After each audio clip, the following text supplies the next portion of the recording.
Vamos então à segunda questão da prova da segunda fase da EM1 2016. Ela diz que o superóxido de potássio absorve dióxido de carbono e libera gás oxigênio, além de formar carbonato de potássio. Esta reação é explorada para purificar o ar em determinadas situações, tais como em submarinos e aparelhos de respiração. O carbonato de potássio produzido continua a reagir com o dióxido de carbono e vapor d'água, produzindo hidrogênio carbonato de potássio. Forneça o que se pede. Então, primeiro item, as equações químicas devidamente balanceadas de todas as reações descritas no texto. Antes de mostrar as reações para vocês, tem uma aula aqui na Universidade da Química dedicada aos superóxidos. Eu vou deixar o link aqui na descrição e no card, caso você queira assistir.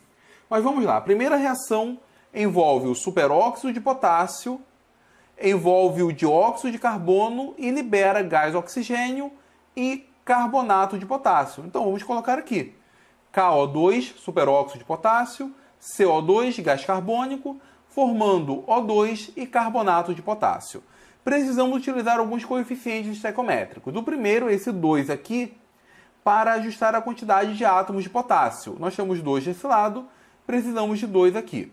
A quantidade de carbono está certa, sendo que aqui nós temos um total de 4 mais 2, 6 átomos de oxigênio, e aqui nós teríamos apenas 5. Para nós termos 6 átomos de oxigênio, precisamos aqui desse coeficiente 3/2, 3 meios. Então a equação está balanceada. De maneira alternativa, nós poderíamos utilizar essa reação se eu representasse o superóxido de potássio como sendo K2O4. Se eu considero como sendo K2O4, não preciso ajustar a quantidade de potássio, apenas a quantidade de oxigênio. Vamos considerar, no caso, a primeira reação, porque é a forma mais comum de se representar o superóxido de potássio. Agora, a segunda reação envolve o carbonato de potássio reagindo com o dióxido de carbono e vapor d'água e tendo como produto o hidrogênio carbonato de potássio. Então nós temos aqui o carbonato de potássio reagindo com CO2, reagindo com água, formando o hidrogênio carbonato de potássio. Se eu coloco 2 aqui na frente, eu acabo ajustando automaticamente todas as quantidades. Temos 2 átomos de potássio, 2 átomos de carbono, 2 átomos de hidrogênio e um total de 6 átomos de oxigênio. Então são essas as reações. O item B. Ao dissolver o sal hidrogênio carbonato de potássio em água, qual a faixa de pH esperada para a solução final? Forneça as equações envolvidas nessa dissolução. Então vamos lá. Primeiro a gente vai ter que solubilizar o hidrogênio carbonato de potássio. Vamos formar o K+, e vamos formar o hidrogênio carbonato. O hidrogênio carbonato, por sua vez, ele pode reagir com a água, ele pode sofrer hidrólise. Só que aqui nós temos duas possibilidades. A primeira é ele liberar um próton para a água. Formaríamos, nesse caso, H3O+, e CO3 2-, o ânion carbonato. Outra possibilidade é ele retirar o hidrogênio da água. Com isso, nós formamos a hidroxila. Nós falamos que esse é um ânion anfótero. Pelo que nós conhecemos do bicarbonato, na verdade, pelos valores de constantes de equilíbrio e, obviamente, o resultado experimental, nós sabemos que a segunda reação é que de fato ocorre. Então ele não doa um próton para a água, pelo contrário, ele é mais básico. Ele retira o hidrogênio da água. Com isso nós formamos a hidroxila. Então a principal reação nesse caso é a formação de hidroxila e, portanto, isso acaba deixando o meio básico. Uma coisa que favorece para a reação ocorrer nesse sentido é que o ácido carbônico se decompõe. Inclusive, nós poderíamos escrever essa reação dessa maneira aqui, já substituindo o H2SO3 por água e CO2. O CO2 acaba saindo no meio reacional e isso ajuda a deslocar o equilíbrio na formação de base.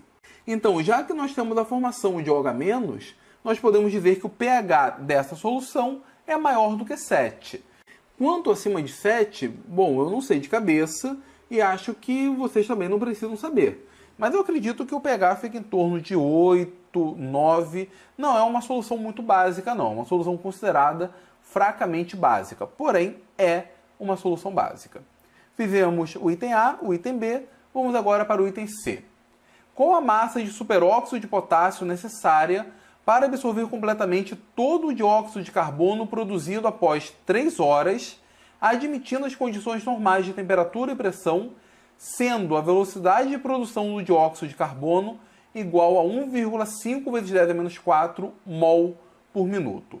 Então, a primeira coisa que nós precisamos determinar é a quantidade de CO2 que foi produzido em 3 horas. Então, nós temos 1,5 vezes 10 a menos 4 mol por minuto. 3 horas tem um total de 180 minutos. Teremos x mols, nesse caso, 0,027 mols. E daqui a gente consegue avançar. Bom, se nós temos 0,027 mols de CO2 produzido, vamos olhar aqui a reação.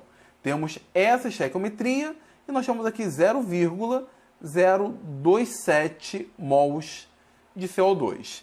Notem que para cada mol de CO2 nós precisamos de 2 mols de superóxido de potássio. Então precisamos do dobro de superóxido de potássio. Vamos precisar, nesse caso, de 0,54 mols de KO2. E agora basta determinar a massa. Nós temos que a massa é igual ao número de mols vezes a massa molar.